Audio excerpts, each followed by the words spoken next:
Omushango gwatunga enchwamu bwanyuma y'emyaka 20 gubire guri hagati yo Mugurusi Swaibu Kasisiri hamwe na Rashid Keijuka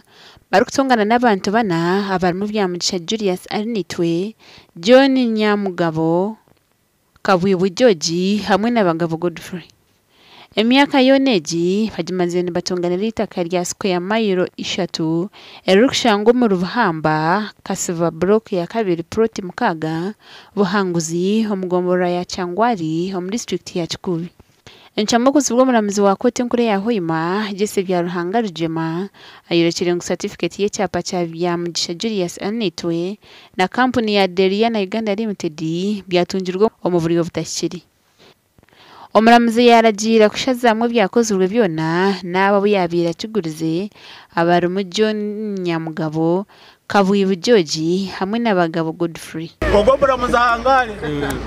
n'abana baramuzi abo bonje nanyu n'abaramuzi bagezi be na roya wanje ngariye Ruhindi eshakoze so na hati mushana warebeka ngo rizoba mbo twafuna ubuhanguzi nsimba government ya Yoweri Kaguta Museveni kureba abantu b'ingabire bajyanga mushango tuguru nango na mukama wagu ari kugira ngo tuguru kandi interera abantu becureka canje bariko buryari yo kubyarya kwenda kujya kitari cyabo akantu kafunera kabakache kafuna umbuntu kabakemire mbere kakuryana